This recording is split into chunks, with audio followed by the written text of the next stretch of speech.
नमस्कार दोस्तों, फिर से एक नए वीडियो में आपका स्वागत है। आज हम लोग पढ़ेंगे क्लास 10th एक्सरसाइज 7.1 और उदाहरण आज 2 देखने वाले हैं। उम्मीद करते हैं आप स्वस्थ, तंदुरुस्त, मस्त, चुस्त होंगे।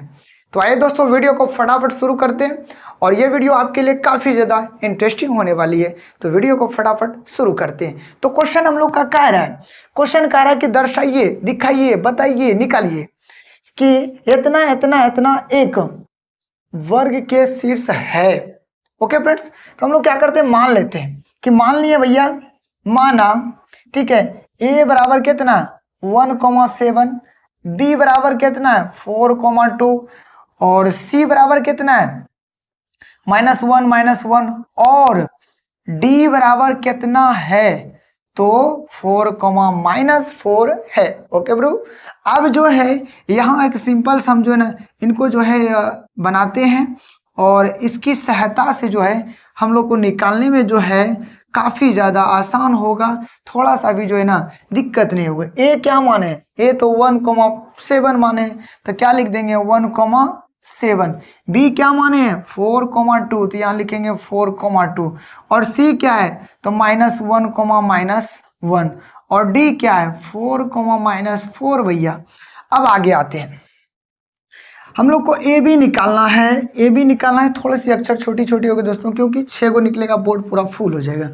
तो यहाँ पर निकालना है तो क्या होगा हम लोग का, तो x2 - x1 का होल स्क्वायर, y2 - y1 का होल स्क्वायर। ओके फ्रेंड्स, अब जो यहाँ हमें करना है कि यह देखिए दोस्तों, यह x1 हुआ और यह x2 हुआ, यह y1 हुआ और यह y2 हुआ। तो पहले x1 की बात कर लेते हैं, बाद में y2 का y1 का बात करेंगे। तो x1 x2 यानी कि 4 में कितना करना -1, बिल्कुल सही समझ रहे हैं। उनके बाद इसका हो गया होल स्क्वायर, उनके बाद y1 y2, तो 2 माइनस कितना हो जाएगा 7, इस पर क्या हो गया होल स्क्वायर। इनके बाद देखते हैं, यहाँ पर 3 हो गया, 4 में 1 गया तो 3, इस पर होल स्क्वायर, यहाँ पर 5 हो गया। ओके, अब इसके बाद जो है 3 गुना 3 तो 9, अब माइनस माइनस प्लस, 5 गुना 5 तो 25। अब इनको हम ऐड करेंगे ना दोस्त, ये 34 हो जाएगा। कितना दोस्तों 34 हो गया। ठीक, अब देखें ए भी निकल गया, अभी भी निकल गया ना, तो कितना निकालेंगे बी सी निकालो। तो बी सी बराबर देखो क्या होगा, बी सी बराबर हो जाएगा रूट x2 - x1 का होल स्क्वायर और y2 - y1 का होल स्क्वायर। ठीक, अब यहाँ पुनः आते हैं, यह हो गया x1, यह हो गया x2, x1 x2, तो x1 और x2 जो है, x2 का मान -1 है, माइनस दे दिए। अब जो है x1 का मान 4 है, 4, इस पर होल स्क्वायर।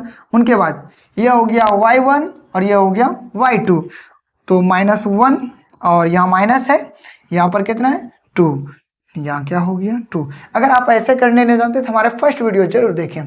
इसके बाद हम लोग क्या करेंगे, इसके बाद जो है क्या हो गया हम लोग का, तो माइनस क्या हो गया -5, इस पर हो गया होल स्क्वायर और यहाँ भी -3, इस पर क्या हो गया होल स्क्वायर। इसके बाद बचे क्या हो गया 25, 3 तिया 9। अगर इनको आप ऐड करेंगे तो कितना होगा 34 मात्रक, 34 मात्रक। ओके फ्रेंड्स, अब इसके बाद हम लोग ए बी और बी सी तो निकाल लिए, अब हम लोग चलेंगे किन पर, सी डी पर, यानी कि यहाँ पर हम लोग को क्या निकालना है, निकालना सी और डी।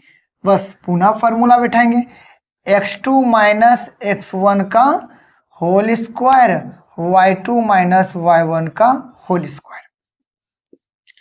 इसके बाद क्या करना हम लोग को, पुनः x1 x2, तो -1, यहाँ पर कितना है माइनस, तो माइनस दिए और यह कितना है 4, इस पर क्या हो गया होल स्क्वायर। अब देखेंगे y1 y2, तो -4 माइनस प्लस 1, फिर से इसको देखिए x1 यानी कि y1 y2, तो y1 और y2 का मान कितना -4, तो -4 बेटाएं, यहाँ माइनस था तो माइनस दे दिए। इनके बाद माइनस और माइनस मिलके क्या हो गया प्लस, बिल्कुल सही बात। अब इनके बाद देखते हैं हम लोग, यहाँ पर -5 का होल स्क्वायर हो गया, यहाँ पर -3 का होल स्क्वायर। तो क्या हुआ हम लोग का, माइनस माइनस प्लस, 5 गुना 5 कितना हो गया 25 और 3 तिया 9। इसके बाद हम इनको ऐड करते हैं, इनको ऐड करने के बाद कितना हुआ, तो हम लोग का 34 हुआ। इनको आप मात्रक लिखिए, मात्रक लिख दिए। अब दोस्तों हम लोग ए बी निकाल लिए, बी सी निकाल लिए, ए डी निकाल, सॉरी सी डी निकाल लिए।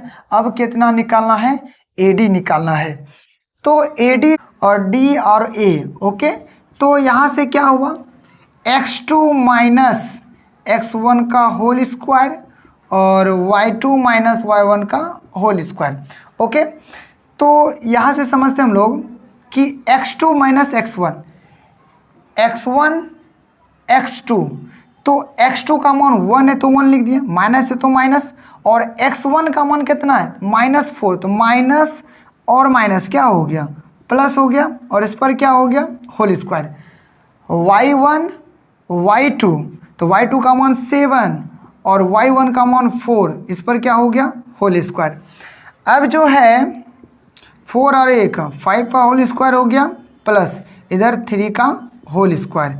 अब जो है यहाँ 25 हो गया और 3 तिया 9, इनको जब हम ऐड करेंगे तो कितना होगा 34 मात्रक, कितना होगा 34 मात्रक। इनके बाद हम लोग का जो है चारों भुजा आपस में बराबर हो रहा है, चारों भुजा आपस में मिल रहा है। इनके बाद हम लोग विकर्ण निकालेंगे, इसको हम लोग निकालने का कोशिश करते हैं, ए डी और ए सी और बी डी को निकालने का कोशिश करेंगे, ए सी और बी डी को। इनको जो है हम लोग मिटाते हैं, और अब जो है इनकी सहायता से हम लोग काफ़ी आगे आए। तब ए सी निकालना है, तो क्या हो जाएगा, रूट x2 माइनस x1 का होल स्क्वायर और y2 माइनस y1 का होल स्क्वायर, ओके। अब देखना है, हम AC की चर्चा कर रहे हैं, A और C, यहाँ पर देख सकते हैं A और C, तो यह हम लोग का हो गया A और C, तो x1 x2 तो -1 ओके। उसके बाद पुनः देखते हैं y1 y2, तो y1 और y2, ओके फ्रेंड्स। अब यहाँ से हम लोग का जो बारी आया, तो -2 का होल स्क्वायर और इधर हो गया 7 और 1 8 का होल स्क्वायर, तो कितना हो गया 2 दूनी 4 और 8 64 और 64 और इतना तो 68, यहाँ पर भी हो गया मात्रक। हम बोले थे दोस्तों कि AC के बाद हमें BD निकालना, B और D इनका क्या हो गया, तो इनका हो गया x2 माइनस x1 का whole square y2 minus y1 का होल स्क्वायर। इसके बाद हम लोग का B और D, ध्यान से देखिएगा दोस्तों, B और D, तो x1 और x2, तो -4 माइनस हो गया, x1 का मान कितना है 4 दे दिए, इस पर क्या हो गया होल स्क्वायर। उसके बाद y1 y2, तो y2 का मान कितना 4, तो यहाँ पर 4 - 2, इस पर क्या हो गया होल स्क्वायर। इसके बाद यहाँ पर 4 और 4 कितना हो गया 8 का होल स्क्वायर, -8 का होल स्क्वायर, यहाँ पर 2 का होल स्क्वायर। अब जो है माइनस माइनस प्लस, 8 गुना 8 64, तो हम लोग का कितना आया, तो यहाँ पर 64 + 4 और जोड़ के आया 68 मात्रक। इसके बाद देखते हैं दोस्तों, ठीक है। इसके बाद यहाँ पर आप चाहे तो रूट से बाहर कर सकते हैं, नहीं भी करेंगे तो भी चलेगा। हम लोग समझते हैं यहाँ पर, देखिए दोस्तों, चारों भुजा यानी कि जो चारों का निर्देशांक निकला दोस्तों, वह बिल्कुल बराबर निकला है, बिल्कुल बराबर, और दोनों का विकर्ण मतलब विकर्ण भी क्या निकला बराबर निकला। तो यहाँ पर पूछ रहा था, क्या बताइए वर्ग का शीर्ष है, क्या बताइए कि यह वर्ग का शीर्ष है, तो दोस्तों यस, यह एक वर्ग का शीर्ष है। क्यों, क्योंकि जिनकी चारों भुजा आपस में बराबर और दोनों विकर्ण आपस में बराबर हो वह वर्ग कहलाता है। तो आप लोग यहाँ पर लिख सकते हैं AB बराबर BC बराबर CD बराबर AD बराबर, उनके बाद AC बराबर BD, यानी कि दोनों विकर्ण आपस में बराबर कर देना है और चारों भुजा आपस में बराबर कर देना है, तो यह एक वर्ग कहलाएगा।